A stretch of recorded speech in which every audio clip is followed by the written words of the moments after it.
episodio de hoy es uno difícil, vamos a hablar de un tema complicado y hoy vamos a entrevistar sobre todo aquí a mi socio Esteban Escobar, que es un educador de primera infancia. Hace unos días se hizo pública una denuncia devastadora que un profesor en un jardín infantil en Bogotá fue arrestado por abusar a varios niños. Este hecho pues nos duele desde lo más profundo, pero lo que vino después como que nos abrió otra herida, y es que la ministra de Educación sugirió que los hombres pues no deberían entonces trabajar con primera infancia, como si el problema fuera el género y no fuera la violencia. Entonces pensamos que lo importante ahí fue como excluir en vez de transformar, y pues por eso hoy queríamos hablar contigo, que eres un hombre que representa absolutamente todo lo contrario. Eres un hombre que eligió cuidar, educar, acompañar desde el amor y desde el respeto. Eres un hombre que desafía los estereotipos cada vez que entras a un aula con los niños pequeños. Eres mi socio y mi compañero en este proyecto y eres un educador en primera infancia. Hoy vamos a hablar de los prejuicios, del miedo y de la rabia, pero también vamos a hablar mucho del rol, del rol del hombre, específicamente en la crianza, y de lo que realmente tenemos que cambiar para proteger a los niños. No se trata de excluir a los hombres, se trata de excluir a la violencia y de construir un mundo donde cuidar no tenga un género. Entonces te tengo varias preguntas para el capítulo de hoy. De una. Primero, ¿cómo recibiste tú la noticia de este caso? Como hombre y como educador. Fue horrible, o sea, de verdad que fue aterrador porque, o sea, a mí realmente al comienzo lo último que me importaba era quién lo había hecho, sino que hubiese pasado, ¿no?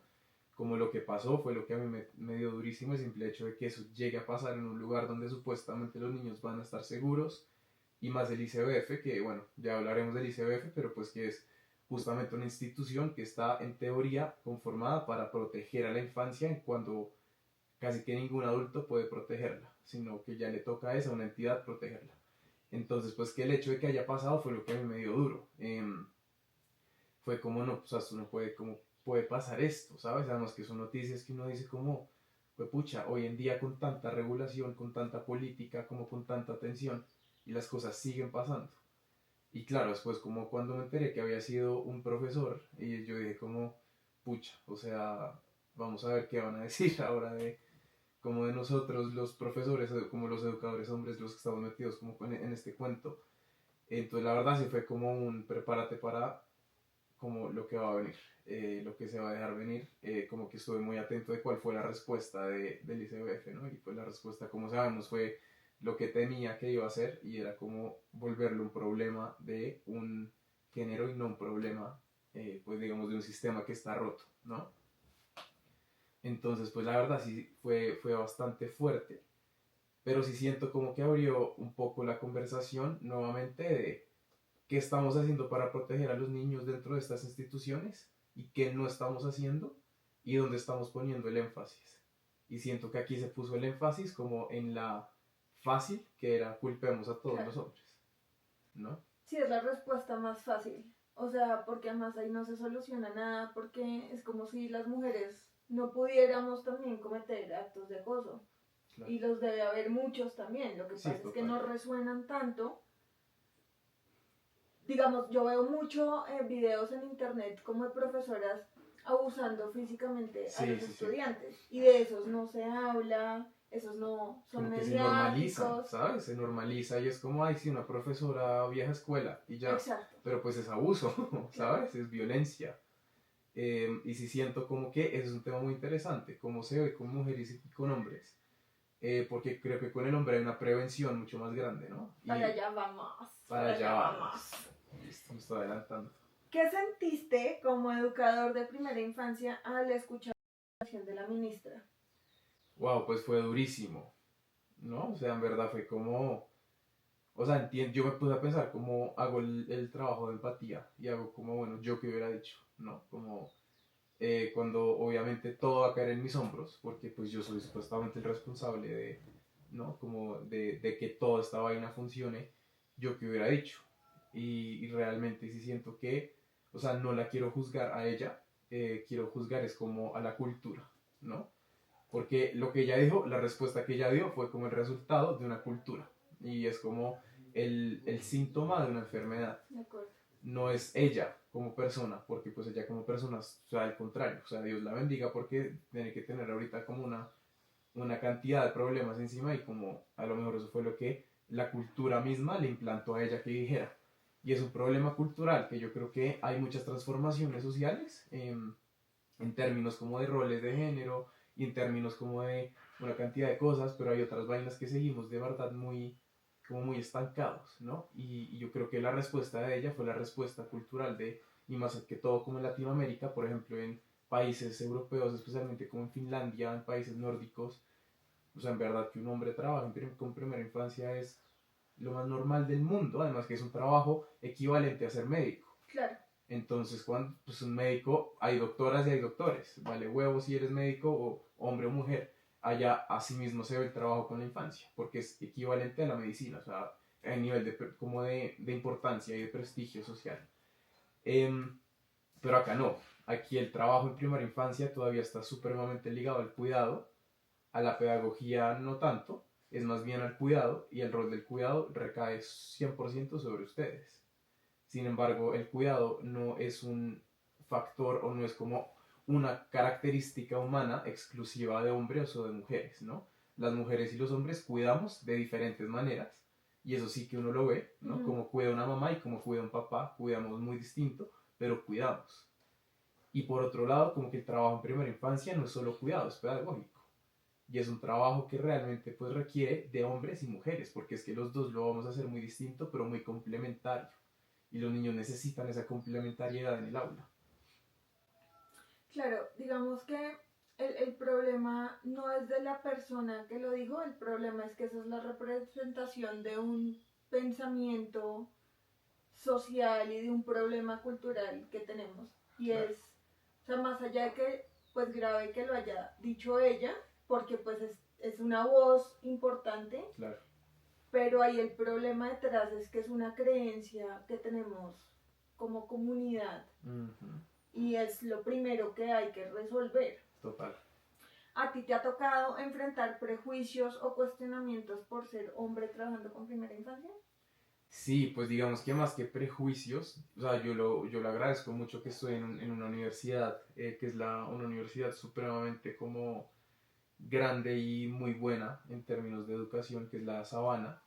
Y en esta universidad, pues como que si tú eres de la Sabana, pues como que listo. O sea, que en verdad que también es como un problema social, ¿no? Como que si un estudiante de una universidad pública, si lo ponen como que lo fichan mucho más y como que es mucho más, uy, ¿no? Si eres de la Sabana, como que ya asumen que hay un filtro. Y eso, la verdad, también trae sus problemas. O sea, eso no debería pasar así, pero digamos que en ese sentido siento que eso me ha ayudado a que no reciba tanto prejuicio.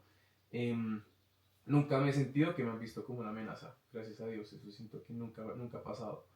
Y en parte también es como porque dejo muy claro de que voy, porque ya es raro que haya un hombre trabajando en educación infantil. Al 99% de las personas les parece fantástico porque entienden la necesidad de que hayan hombres y es como, wow, qué bueno, como, qué bien, como lo celebran un montón. Sin embargo, yo siempre dejo muy claro de qué voy, ¿no? Y como dejo muy claro cuál es mi propósito y mi misión con esto y que esto de verdad es algo que para mí es demasiado serio. Porque también se puede ver como un voluntariado y no es un voluntariado. Esto es mi profesión, es mi carrera, es la decisión de vida que he tomado y a lo que me quiero dedicar hasta el fin de mis días en este mundo. Eh, pero lo que sí he notado es que conmigo es como nuevamente, como este estereotipo de que el hombre es como el que tiene que manejar los temas, digamos, de disciplina. Entonces, si el aula está despilotada, como que yo soy el responsable de arreglar a los niños, ¿no? Como de ser el policía malo, o como de ser el que tiene que poner el tema disciplinario, o como de ser el que tiene que hablar fuerte, o que tiene que ser el que tiene, sí, como el que tiene que tener esa presencia un poco fuerte, que ya hablamos de disciplina y como de toda esta situación, tengo que ser el autoritario, ¿no? Uh-huh.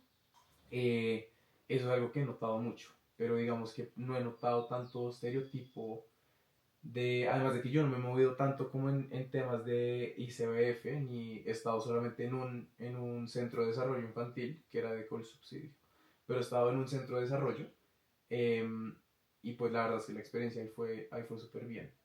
Pero digamos que más que todo he estado en primaria, en colegios, entonces Ok. pues ahí es otra cosa. ¿Por qué crees que aún hay tanto prejuicio hacia los hombres que trabajan en la primera infancia? Aquí quiero hacer como un paréntesis y es que uno de nuestros compañeros de la maestría está haciendo su trabajo de grado justamente en eso, en los prejuicios que hay hacia los hombres. Y él en la clase que tuvimos la semana pasada, él mencionaba pues que ya son muy pocos los hombres que están en esta labor y con todo esto que está pasando es como una desinvitación a que los hombres participen. Pero ¿por qué crees tú que hay tanto prejuicio hacia los hombres todavía en educación? Wow, es una muy buena pregunta y para responderla yo creo que hay que examinar el componente histórico de esta profesión. Y es que esta profesión inició con hombres. Los hombres fueron los primeros en plantear temas serios de pedagogía y en plantear como pedagogías contundentes. Comenio, que fue en la Edad Media como la primera persona que habló de educación infantil, digamos, diferenciada de las diferentes etapas de la vida, era un hombre y era un sacerdote y él empezó como a hablar de estos temas y empezó a plantear toda una didáctica y todo un aspecto pedagógico. Sin embargo, más adelante, y si te das cuenta, bueno, Piaget, que es un teórico del desarrollo infantil, Loris Malaguchi de Reggio Emilia es hombre y fue el que montó toda una pedagogía de primera infancia riquísima, que es la de Reggio Emilia. Bueno, Montessori sí era una mujer, pero ella se valió mucho de su trabajo con hombres, como con sus colegas hombres para construir Montessori.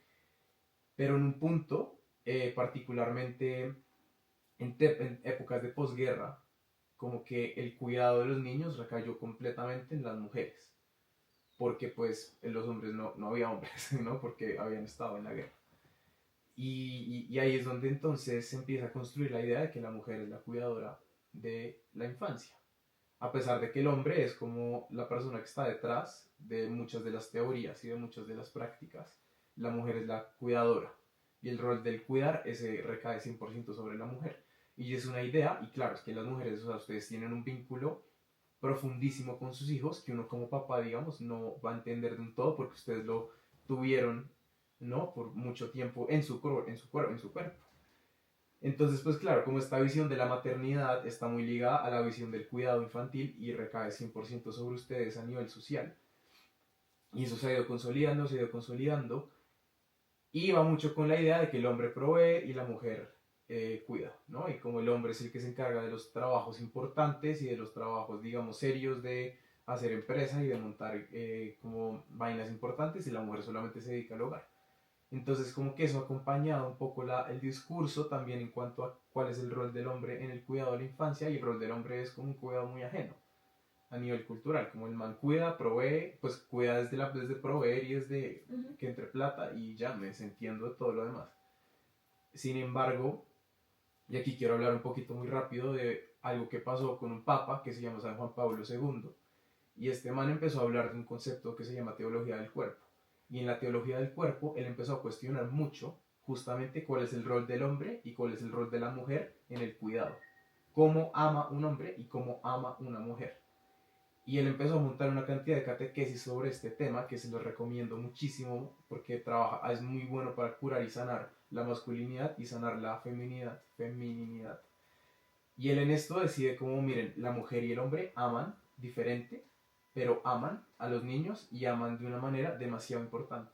Y tienen que estar juntos. Es decir, tiene que haber un hombre y tiene que haber una mujer en la vida de un niño por la complementariedad y por el espíritu con el que cada uno ama.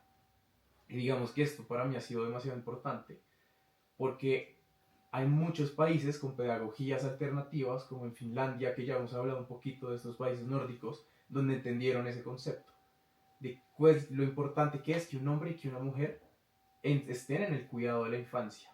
Y ellos, como cuando tuvieron toda su revolución educativa, como que involucraron este tema. Entonces el hombre y la mujer están en el mismo nivel educativo y el hombre tiene el mismo nivel de importancia cuidando a un niño porque es que se necesita que haya un amor masculino y un amor femenino. Sin embargo, acá en Latinoamérica no hemos llegado a ese nivel todavía. Estamos apenas como saliendo de la idea y como que todavía el estereotipo está muy arraigado, ¿no? Siento que estamos como un poco atrasados en eso. Y es raro también, o sea, yo creo que lo hemos hablado aquí en este podcast, pero aunque sean muy diferentes las formas de relacionarse biológicamente de los hombres y las mujeres con los niños, ambas son igual de necesarias. 100%. Estoy casi segura que lo hemos hablado, pero hablábamos de cómo la mamá se relaciona por medio como del afecto y del cuidado y la seguridad, del contacto físico, pero para los hombres, yo digo, Dios nos dio a las mujeres la lactancia y a los hombres les dio la patanería, la recocha, porque esa es la forma en la que un hombre conecta con los niños. Total. O sea, uno ve a los niños conectados con los papás y son los papás que las mamás sufrimos. ¿Sí? Entonces, como, pero cuidado con el niño. Pero eso es necesario para el vínculo. Los niños, pues, digamos que la liberación de oxitocina con nosotras es por medio como el afecto, del abrazo, del pechiche, y con el hombre es por medio del juego. Total. Y también es raro verlo en el sistema porque, por ejemplo, incluso cuando se organizó el sistema educativo como lo conocemos hoy con la revolución industrial, fueron hombres los que se inventaron el sistema. Entonces es muy raro que a pesar de que sean los hombres, Rockefeller, estamos hablando de Oesman, o sea, estamos hablando de un grupo de hombres que se inventaron un sistema que después hablaremos de ese sistema del que yo tengo mucho que decir. Uy, total, sí. Pero es un sistema creado por hombres y la responsabilidad interna la tienen las mujeres. Volvemos a lo mismo, como que la responsabilidad del hombre es administrativa, es de organización y la mujer es la que tiene que poner la cara en primera línea. Pero bueno, pasemos a la siguiente pregunta que te tengo. Y es, ¿tú qué impacto crees que tienen estas generalizaciones en los profesionales hombres que se dedican con vocación y con respecto a esta labor?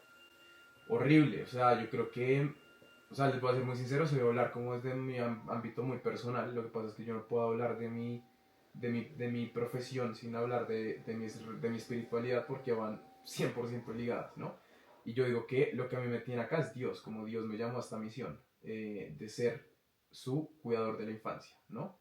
Y es lo que a mí me sustenta y lo que a mí me mantiene y la razón por la cual lo hago.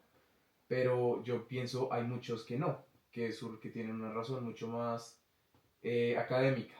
Y esto les impacta mucho, porque yo creo que uno como hombre en este camino tiene una tentación. De hecho, una señora me decía que hablé con ella sobre este tema y bueno, como que le pareció demasiado interesante que haya tomado esta decisión. Era una señora más mayor y me decía, ay, ojalá aguantes y te gradúes, porque se necesita mucho, ojalá aguantes. Y yo como, claro, o sea, porque es que muchas veces creen que uno no va a aguantar como hombre. Uno dice, no, que uno va a rendirse en mitad de la carrera y se va a ir a otra vaina. A mí me pasó al revés, yo me cambié de una carrera masculina y me traspasé a educación infantil por vocación, como les digo, porque fue un encuentro personal con Dios.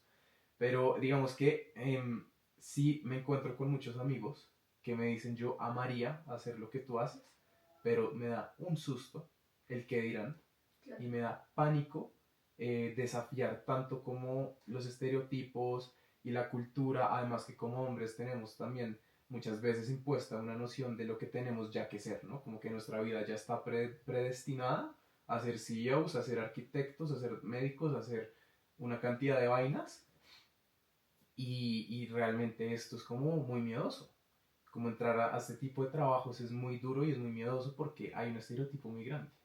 Pero hay muchos hombres que yo veo y yo digo, man, este man sería fantástico en esto, le iría muy bien, aman a los niños, aman trabajar con los niños, además que traen perspectivas muy novedosas y muy interesantes. Y el miedo como que predomina muchas veces. Entonces yo realmente como que me duele, como porque el 99% de los hombres que estamos acá lo hacemos por amor y por vocación, y también porque es nuestra profesión, o sea, uno no le pregunta esto a un médico, Claro.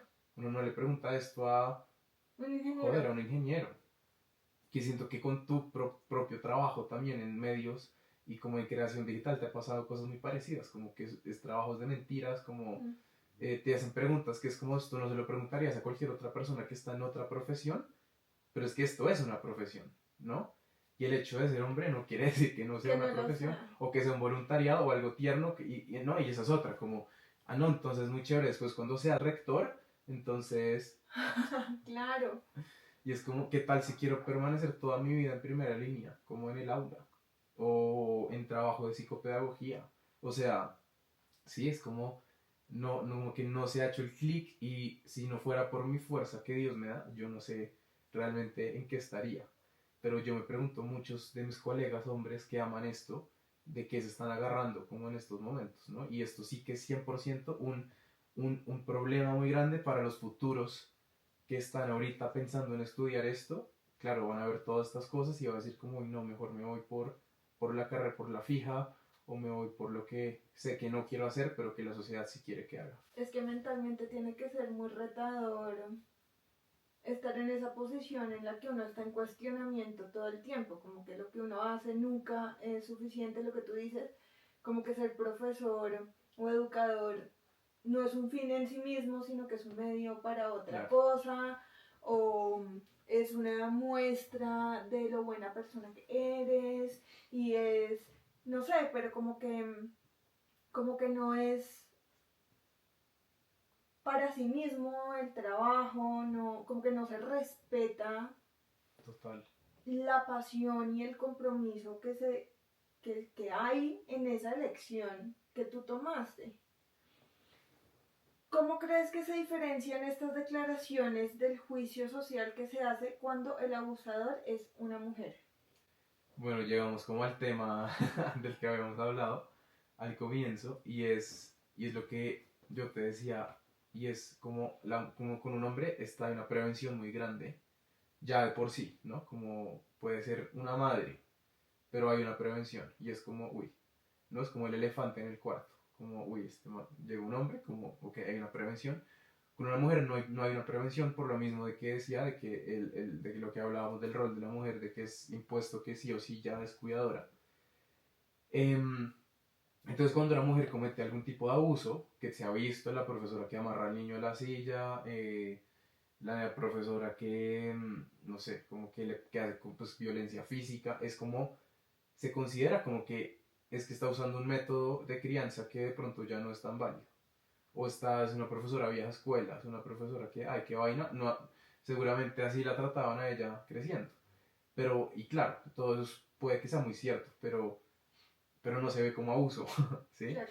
No se ve como un abuso porque es como hace parte del rol femenino, entonces ella cuidó, lo que pasa es que cuidó mal o cuidó muy agresivo, pero no está como este elemento de abuso cuando un hombre pues como cuando un hombre entra ya de por sí está la prevención como fue madre. Entonces yo sí creo que hay que examinar mucho el sistema interno y no tanto como, como el tema del género, ¿no? Porque las mujeres, claro que pueden cometer abusos y han cometido abusos y han pasado cosas horribles también de parte de mujeres porque es que es un problema humano, no es un problema de hombre o de mujer, es un problema humano y es un problema institucional.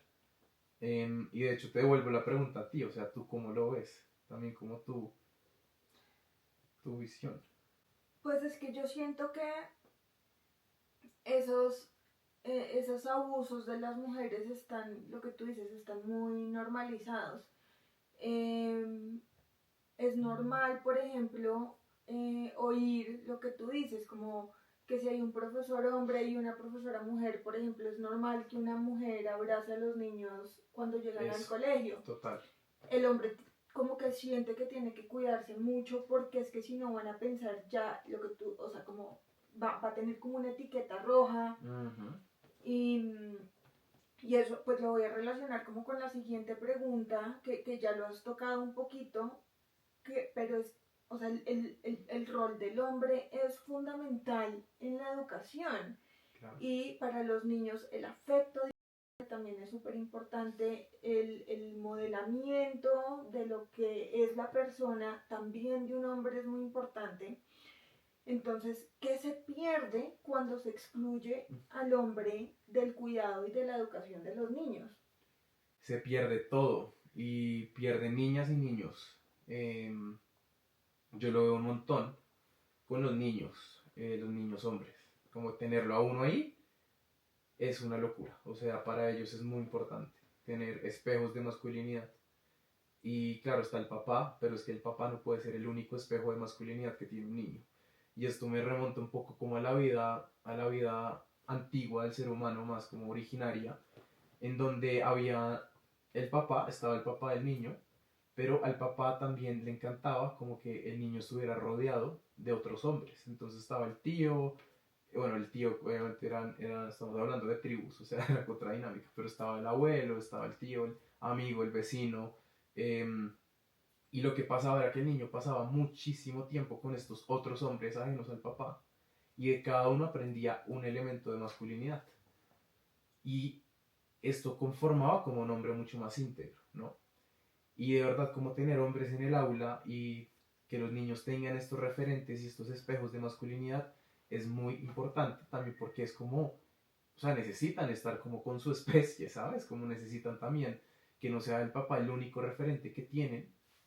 Si todo el tiempo pasan sus vidas con mujeres, pues va a haber como un elemento de su masculinidad que les va a hacer falta, como de formarse y como de entender, ok, como soy un hombre más allá de lo que yo veo en mi hogar. Y en parte yo creo que muchos hombres no estudian esto es porque no vieron hombres creciendo, sí. No vieron hombres haciendo esto en sus jardines y en sus colegios. Y es muy importante y cambia el chip. De hecho me acuerdo pues muchas veces como he resuelto muchos conflictos o más bien muchos niños, hombres se han acercado a mí a ponerme temas que ellos no hablarían con ninguna profesora, con ninguna mujer, con ninguna psicóloga. Y es justamente eso, es como wow, o sea, encuentran en un hombre un lugar cercano, un lugar seguro, en donde pueden plantear temas y hablar de cosas que no lo pueden hablar con una mujer. Y también lo que tú decías, ¿no? El afecto del juego, de mamar gallo, como de parchar, del reto. Entonces jugamos fútbol y entonces, de hecho, había una vez me pasó, un niño se había subido como a una vaina que era como una enredadera, como de esos jueguitos infantiles en los parques, en los colegios, que era como una malla que tenía que escalar. Y el niño se quedó ahí arriba y le dio susto, como que el man dijo, no sé cómo subir, no sé cómo voy a bajar, ¿no? Y le entró como en verdad en pánico. Y había una profesora y un profesor. Yo estaba en modo de practicante, entonces pues yo estaba más bien como apoyando y observando. Y la profesora era como, no, voy a subir y te voy a bajar. Y ella trató de subirse para bajarlo, el niño tenía susto, el man no quería como soltarse de la malla, entonces no funcionó y el profesor le dijo como listo, vamos a bajar y tú vas a bajar, o sea, te voy a decir cómo bajar, ¿no? Te voy a decir cómo vas a dar el paso, entonces le empezó a guiar como pon un pie acá, ¿no? Y es un poco como wow, yo decía, claro, el niño respondió muy bien a esta manera del profesor de ayudarlo como en ese momento de susto. Que no era como, ven, yo subo y te rescato y te bajo, sino era, no, te voy a ayudar a que tú lo hagas por ti mismo. Y eso son cosas muy necesarias, de verdad, como que es una complementariedad clave. También las niñas necesitan referentes de masculinidad en el aula. Hay muchas heridas, o sea, las niñas también necesitan ver como hombres que sean sanos y que sean buenos referentes. El afecto de un hombre, los niños lo piden mucho. Los niños hombres piden mucho afecto de la parte de los educadores hombres, como que de verdad nos buscan para afecto, literal, para recibir físico afecto. No sé si es porque en su hogar no lo tienen, o de pronto sí lo tienen y quieren como seguir teniéndolo, pero el caso es que piden afecto masculino. Y eso es demasiado importante y a nivel cognitivo y neuropsicológico, de la neurociencia y del desarrollo neuronal es clave. Tener ese afecto masculino para ellos va a ser muy importante a la hora de crecer. Entonces se pierden de mucho y de hecho es uno de los grandes problemas que estamos teniendo. Claro, es que ese complemento es fundamental porque pues de eso se trata la tribu, además de tener claro. esos referentes en varias labores, en varios géneros, en varios roles. Y eso es lo que realmente, de lo que el niño saca la perspectiva de lo que va a ser su vida. De ahí es donde saca la información de lo que va a ser toda su vida. Claro. Entonces es como, no sé en qué términos ponerlos, pero es como que les falta un pedazo de algo que ellos necesitan para poder construir su universo completo. Total. ¿Qué mensaje se le está enviando a los niños? Y más que a los niños, yo creo que como sociedad, ¿qué mensaje estamos enviando cuando decimos que un hombre no puede o no debería ser cuidador o no debería ser educador? Pues estamos segregando, y al segregar pues ya estamos de por sí como generando una cultura de miedo, ¿no? Como yo segrego porque tengo miedo. Entonces, hombres acá, mujeres acá, como, uy, no, me abate. Eso está generando, es como una cultura, como te decía, de pánico y estar generando como una conciencia en los niños muy grande. Está generando una conciencia en los niños muy grande de que los hombres no pueden trabajar en esto. Y es que es muy chistoso porque yo lo veo en preescolar, cuando la típica pregunta de qué quiere ser cuando grande. Muchísimos niños, hombres, dicen quiero trabajar en un colegio. Muchísimos. Es como quiero ser profesor cuando grande, o quiero ser como psicólogo de niños, o quiero... Muchos. De verdad es una profesión que les nace. Pero obvio, a medida que van creciendo, eso se les va quitando, se les va quitando, se les va quitando. El miedo, la vaina. El miedo se apodera. Claro. Se apodera de todo eso. Y es que ni siquiera es como... O sea, es que está en todos lados. Piensa en los personajes de Marvel. Hombres, como todos que Stark, ¿no? El CEO de una empresa gigante. Bueno, Peter Parker, que es científico. En verdad es que no hay referentes masculinos de educadores, como de personas que los niños puedan decir, miércoles, este man lo logró, yo también quiero y puedo. Entonces sí, es muy deprimente. Yo creo también que es como una regresión. Sí, total. Y creo que es una regresión para todos, porque pues obviamente estamos inhabilitando al hombre en su rol como cuidador y como educador, que yo pienso que naturalmente lo tiene. Total. Por lo que hemos dicho, 100%. El rol del hombre es fundamental en la crianza y de hecho así ha sido socialmente, pues como digamos que antes del mundo moderno, pero la comunidad era muy importante. Claro. Toda la tribu tenía un rol en la crianza del niño, no solo las mamás y no solo las abuelas. Exacto. ¿Sí? Pero además también, o sea, como que siento que nosotras como mujeres todo el tiempo estamos luchando con ese estereotipo de que somos las mujeres las que tenemos que cuidar a los niños. Sí. Y esto indirectamente nos deja atrapadas ahí, porque es como el hombre vuelve a su rol donde él cuida, pero como desde un segundo plano, él cuida Claro. como aportando económicamente o aportando comida o aportando ropa, pero no directamente en la relación con el niño. Y eso nos deja a nosotras esa responsabilidad. Entonces, si ustedes no pueden hacerlo, nos toca suplir ese vacío. Sí, sí, sí.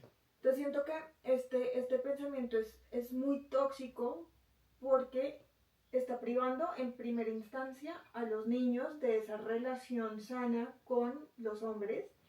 Está privando a los hombres de esa identidad que también les pertenece, de papás, de cuidadores, de parte de su sociedad, como de contribuir de esa manera a la sociedad. Y a nosotros las mujeres nos están cancillando en que solo podemos ser cuidadoras. Exacto. Si ustedes solamente pueden tener el rol de cuidadores, como lo veníamos hablando, entonces nosotras solo podemos ser cuidadoras de una manera en que tenemos que estar directamente en relación con los niños. Entonces pues me parece que es como retroceder en todos los aspectos posibles. 100%. Y los primeros que salen perdiendo son los niños que pierden esos espacios directos con ustedes.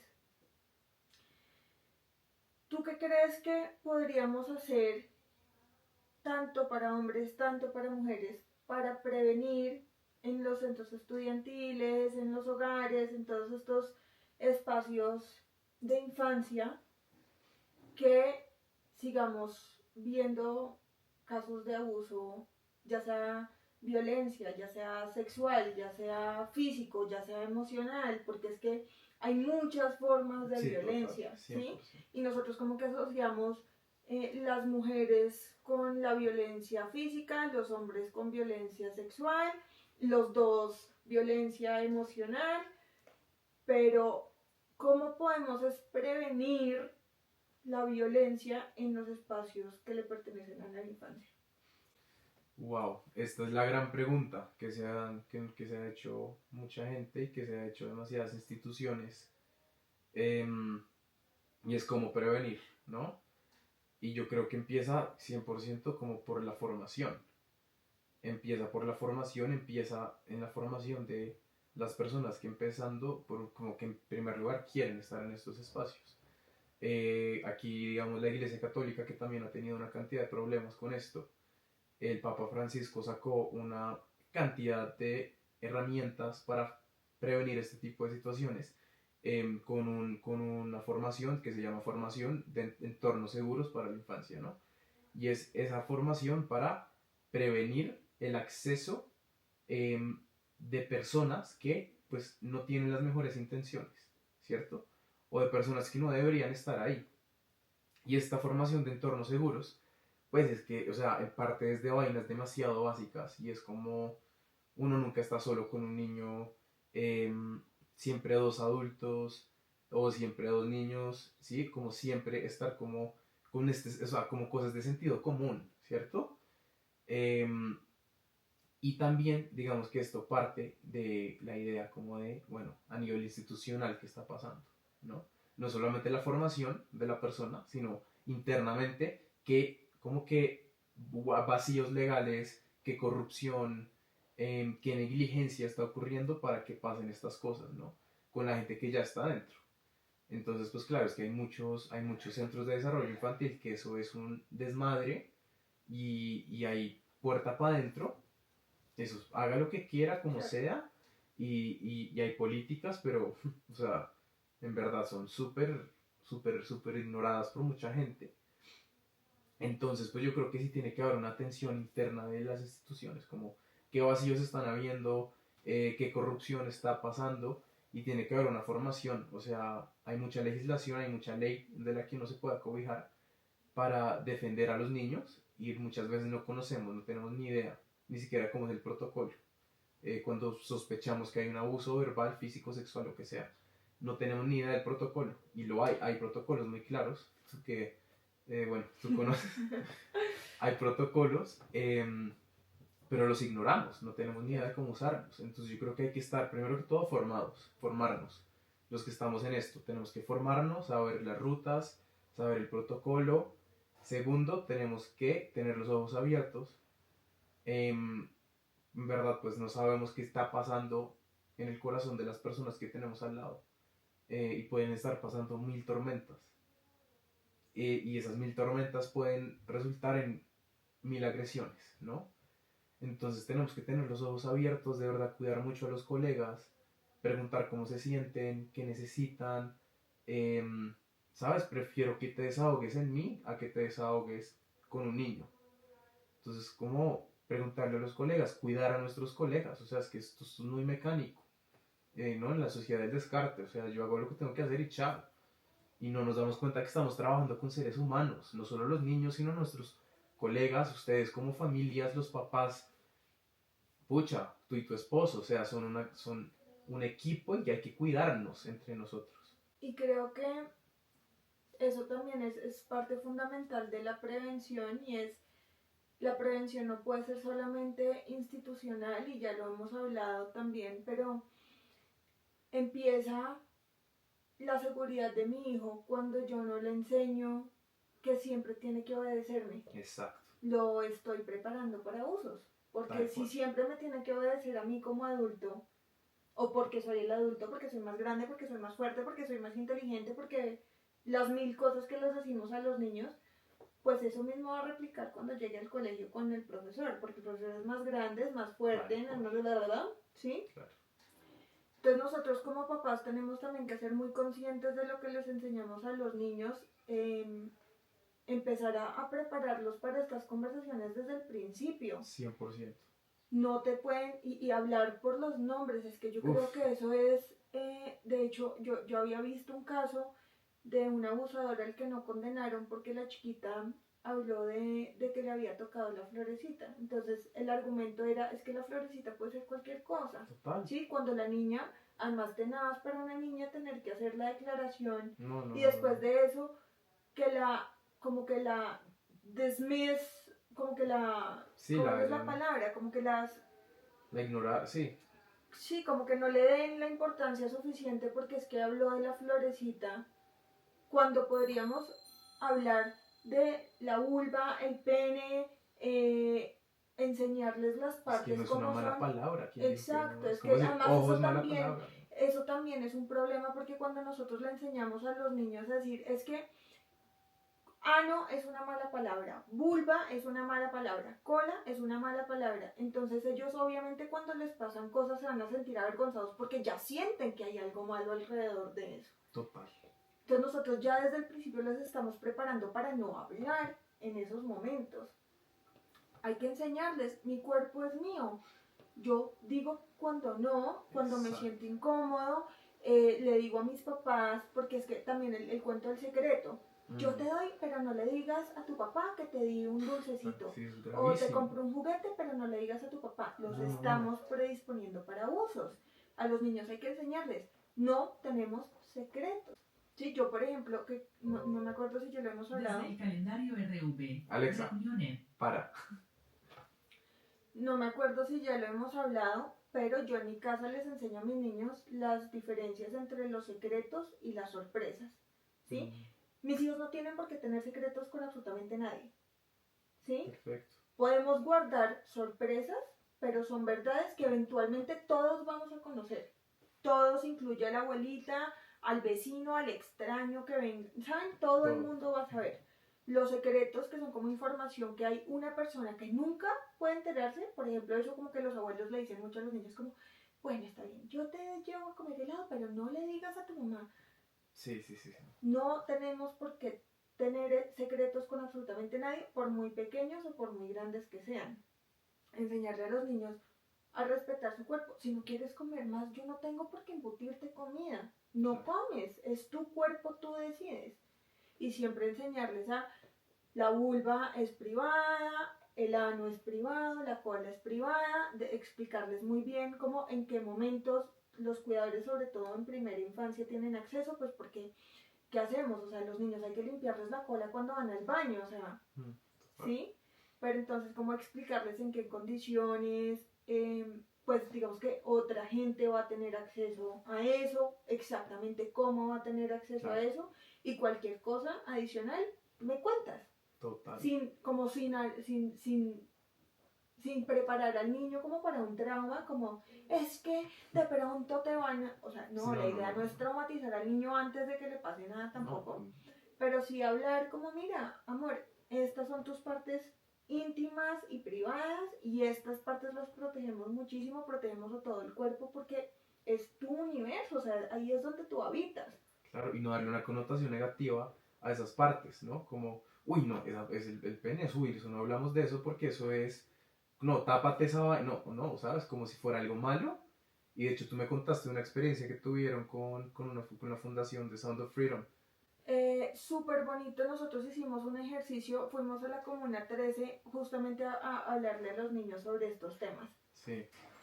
Hicimos un ejercicio que a mí me parece muy bonito y es que estábamos hablando como que ellos los dibujamos sus siluetas en unos cartones gigantes y luego les dijimos como cuáles partes ellos consideraban que eran privadas. Y estas partes, digamos, no las pusimos como en rojo con una X, exacto, sino todo lo contrario.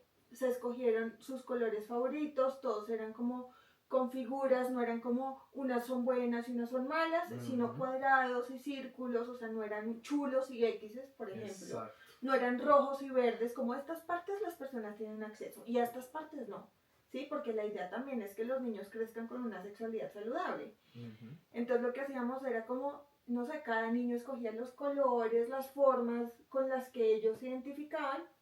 Digamos, estas partes son las que cuidamos muchísimo, a las que nadie tiene acceso, hasta que estemos listos nosotros para darles acceso. ¿Cuándo estamos listos? Entonces también hablar como el proceso de desarrollo. Exacto. Fue un proceso súper bonito, Divino. obviamente es, pues para cada edad uno da información diferente, Total, ¿sí? sí.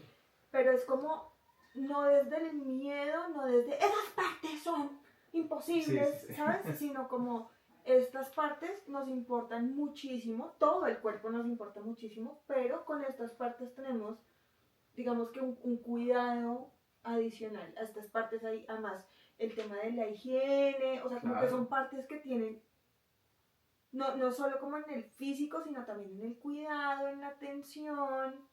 Entonces tratarlo como desde el amor y no desde el trauma y el terrorismo.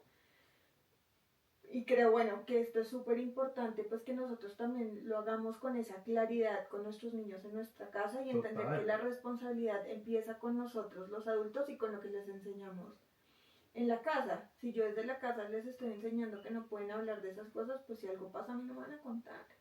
Si yo no preparo a mi hijo para entender qué cosas son de pronto anormales, porque me da susto y me da pena y no quiero hablar con ellos de esos temas antes de que sea necesario, es necesario y punto. Total. ¿Sí? La cantidad de información es lo que nosotros, como una llave. En los primeros años uno abre la llave poquitico y son unas goticas lo que uno les da, y a medida que van creciendo uno va abriendo esa llave. Pero yo no quiero hablar de sexo con mis hijos cuando tengan 17 años. Y ya sea control de daños. Ya es sí, como... o sea, eso empieza ya. Total. Sí, esto has dado el clavo, porque para mí, yo siempre he sido un fiel defensor de la educación sexual desde el vientre. O sea, de verdad, como desde lo más temprano, así por goticas. Y siempre ha sido mi sueño frustrado como poder tener algún tipo de programa o como de facilitación de educación sexual desde la primera infancia, infancia media y infancia tardía, porque es que de verdad que yo siento que ahí es donde prevemos todo en términos de educación sexual, no solamente el abuso, sino si hablamos de estos temas cuando tenemos que hablarlos y de la manera en la que tenemos que hablarlos, es que podemos derrumbar a la industria de la pornografía. Total. Se puede acabar, porque es que un niño cuando sea adolescente, cuando sea niño en la prepubertad, que ya es donde empiezan a recibir este tipo de contenido, va a saber decir no, porque sabe que eso no es algo que en su sexualidad le convenga. Entonces si desde temprano empezamos a trabajar las cosas, ya es que en verdad la industria de la pornografía se puede derrumbar. Y es la educación sexual, o sea, eso es demasiado importante.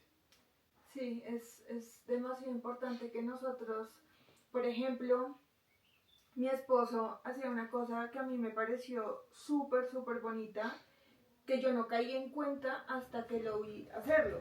Y era que cuando nació nuestro primer hijo, yo creo que de manera muy inconsciente, o sea, yo no creo que lo estuviera haciendo porque él estuviera como tratando de ser su mejor versión en ese momento, no creo, pero cuando le cambiaba el pañal a Lolo, le narraba siempre lo que estaba haciendo, o cuando lo vestía, ¿sí? Entonces, siempre que lo cargaba era como, te voy a llevar a cambiarte el pañal, se te ensució la pijama, entonces te voy a quitar la pijama, te voy a quitar el pañal, te voy a limpiar el pene, las huevas y la cola con un pañito húmedo, va a estar un poquito frío.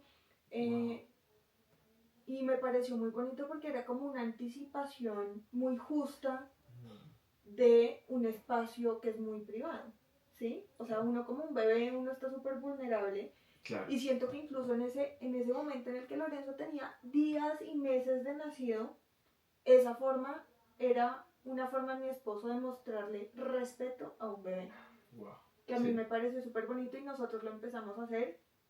Tenemos la fortuna de tener un súper pediatra que se llama Pedro Duarte y él ha sido maravilloso y él hace una cosa que a mí me parece impresionante. De hecho, ahorita que Lolo estuvo hospitalizado, llegaron de una a cogerle las huevas, por ejemplo. Y yo no, tienes que pedir permiso. O sea, yo sé que lo tienes que hacer, pero por lo menos anuncia. Respeto, sí. Exacto. Y Pedro siempre ha hecho eso. En los chequeos de control y eso, siempre le dice, yo sé que esto se siente incómodo y obviamente nadie más debería hacer esto. Yo lo voy a hacer porque te tengo que revisar los genitales. Simplemente voy a tocar, no sé qué, y lo hace y ya es como, pero siempre anuncia, como que pide permiso casi, y pues obviamente es una cosa que tiene que hacer. Claro. Para garantizar la seguridad de mi hijo como en esos controles, pero es que eso debería ser lo mínimo. Si nosotros le estamos enseñando a un niño a proteger, pues no podemos decirle que el doctor sí tiene que tener acceso porque es el doctor, claro. Sino por lo menos que entre con un poco de respeto a tocarlo, porque es que eso es lo que hacen en el médico, les toca, claro, o sea, no es como... Sí, hace parte del tema. Ajá, pero bueno, eso me pareció como súper bonito también, entonces pues quería compartirles eso por si les inspira algo a ustedes también en sus familias. Y yo creo que para terminar, quería preguntarte, tú como educador, hombre en primera infancia, ¿qué quisieras decirle a las familias? ¿Qué quisieras decirle a las instituciones? ¿Qué quisieras decirle a las personas en el gobierno? ¿Qué quieres decir tú? Pucha, wow. Pues quiero primero que todo, de verdad, en nombre de la educación infantil, como en verdad pedir perdón, en el sentido de que podemos hacerlo mejor. Y no me refiero como a los hombres, me refiero a los que cuidamos niños, a los que trabajamos con niños, a los papás, a los educadores, todos podemos hacerlo mejor. Creo que todavía no hemos, como que nos cuesta dimensionar el tamaño de responsabilidad que tenemos. Y todos podemos, de hecho ese es el propósito de este podcast, todos podemos formarnos más, todos podemos crecer más, todos podemos aprender un poquito más y todos podemos hacerlo un poquito mejor. Entonces yo sí siento que hay que tomarnos muy en serio este tema de la infancia, o sea, no es simplemente jugar y pasarla rico y juá, es un tema muy serio y es un tema de verdad que requiere de toda nuestra energía y todos nuestros esfuerzos. O sea, debería tener el mismo nivel de atención que no sé, como que todo el desarrollo aeroespacial, porque es que estamos hablando de seres humanos y es que lo que me decía un profesor, hombre además, un profesor que es un crack en este tema y que ha trabajado mucho con primera infancia, y él nos decía como miren, si un médico la embarra en una cirugía, la persona puede quedar paralítica o puede perder la vida, grave, pues es gravísimo. Si un ingeniero la embarra como construyendo un puente, el puente se puede caer. Si un odontólogo la embarra, una persona puede quedar mueca. Pero es que si nosotros la embarramos, vamos a generar una ola de errores de generación en generación. O sea, vamos a generar heridas generacionales. Porque es que el daño que yo le hago a un niño a los 5 años, ese daño lo va a acompañar toda su vida y lo va a replicar con sus hijos. Entonces, tenemos que en verdad empezar a empoderarnos y a entender la responsabilidad que tenemos. Que esto no es un trabajo pendejo, no es una vaina tierna. Sí, es muy chévere, obviamente nos llena el corazón, pero es un trabajo muy serio. Entonces, primero eso, y segundo, en verdad, perdamos el miedo, como de verdad, dejemos de tenerle miedo a esto, dejemos de tenerle miedo al mundo, a los estereotipos, cuidémonos mucho entre nosotros, pero no nos tengamos miedo. Hay que tenerle miedo, como les digo, a la cultura y obviamente a las banderas rojas que muchas veces se arrojan, que mucha gente arroja, pero cuidémonos como educadores, como papás, como familias, y eso es lo que quiero como hacer, un vínculo y un puente entre el hogar y la educación infantil, como entre los papás y los educadores somos uno solo en cuanto al objetivo, o sea, nos tenemos la misma meta y no tengamos miedo de verdad de trabajar en equipo y de amarnos y de preguntarnos cómo estamos y de verdad ser tribu, como volver a la tribu. Nos hace mucha falta volver a la tribu, como olvidarnos de los roles técnicos y profesionales y volver a la tribu, volver a la comunidad, volver a esa aldea que se partía el lomo por los niños mutuamente y que no preguntaba quién, sino que en verdad solo trabajaba por los niños. Entonces sí creo que tenemos que volver a la tribu. Y con lo de volver a la tribu también quiero decirles que esto lo vamos a hablar en el primer capítulo de la siguiente temporada. Ah, sí, porque este es nuestro último capítulo de esta temporada además. Sí, qué emoción ya, o sea, no puedo creer que cumplimos este sueño. El primer episodio de la próxima temporada vamos a hablar específicamente de este tema, pero quiero decirles que hay que usar nuestra voz. Si nosotros sentimos que hay algo raro, hablemos, usemos nuestra voz, o sea, es mejor prevenir y uno como poder actuar a tiempo. Y para muchos, que bueno, lo hablaremos después, yo sé que a muchos las instituciones nos dejan solos y que la carga es enorme, pero pues no se puede hacer nada diferente, o sea, hay que proteger a los niños, eso es lo primero. Entonces quiero hacerles esa invitación. Hoy hablamos con dolor, pero pues creo que también hablamos con mucha claridad, con mucha honestidad, porque no podemos combatir la violencia con más violencia y no se puede reparar el abuso con exclusión. Total. La infancia necesita estar segura, pero también necesita estar rodeada de personas pues diversas, que son presentes, que son amorosas, sin importar su género. Necesita hombres que cuidan, que educan, que se arrodillan, atar un zapato, que cuentan historias, que consuelan, que enseñan cómo ser un modelo de hombre sano, que creo que tenemos mucha fortuna de tenerte en este espacio porque eres justamente eso. A los hombres que están en las aulas, o sea, sé que están en una posición muy difícil, sé que, como decías tú, pues, y además es una presión psicológica muy silenciosa, como, pero igual estoy segura que les pesa mucho, entonces pues gracias, porque sé que no debe ser fácil, gracias por no ceder a los prejuicios y gracias por recordarnos que ustedes también son el tejido que sostiene a la niñez. Y a quienes nos escuchan, quiero que esta conversación nos invite a pensar más allá del miedo, que nos cuestionemos, que transformemos, que protejamos desde el compromiso, desde el estar educados, desde informarnos, desde usar nuestra voz para lo que nos toca, porque lo que debe desaparecer no son los hombres en la infancia, sino lo que tiene que desaparecer es el abuso, y para eso tenemos que unirnos todos. Quiero darle como las gracias a Charita, que es una amiga que me ayudó como con la introducción y el cierre de este episodio y con las preguntas, porque sentía que eran como muy importantes y quería como tenerlas bien. Entonces gracias a Charita que me ayudaste con eso. A ustedes también gracias por habernos acompañado toda esta temporada. Tendremos una segunda temporada. Sí, obvio, volvemos con toda. Volveremos. Hemos hablado de muchos temas emocionantes, hemos hablado de temas duros, nos hemos educado y gracias pues por estar como en este viaje y acompañarnos y creernos, y que siento que eso es lo más valioso de todo. Entonces gracias. ¿Tú quieres decir algo? Sí, gracias, en verdad, sigamos trabajando juntos, esto es armar tribu, que un educador y una mamá estén hablando de estos temas, es tribu. Porque no estamos desde nuestros roles cada uno por su cuento, sino que estamos juntos por un mismo fin, que es en verdad el bien de los niños.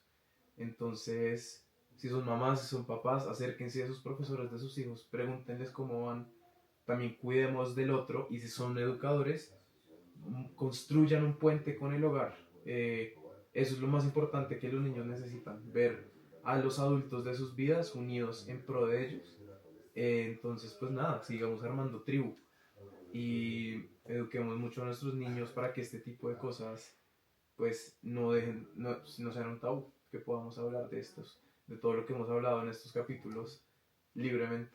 Y quiero darte las gracias a ti, Tei, por acompañarme en esta aventura de nuestras vidas y por ser el mejor socio, el mejor compañero y por darnos tu voz hoy para enfrentar este tema tan difícil y pues para que salgamos más fuertes y no más fracturados como sociedad.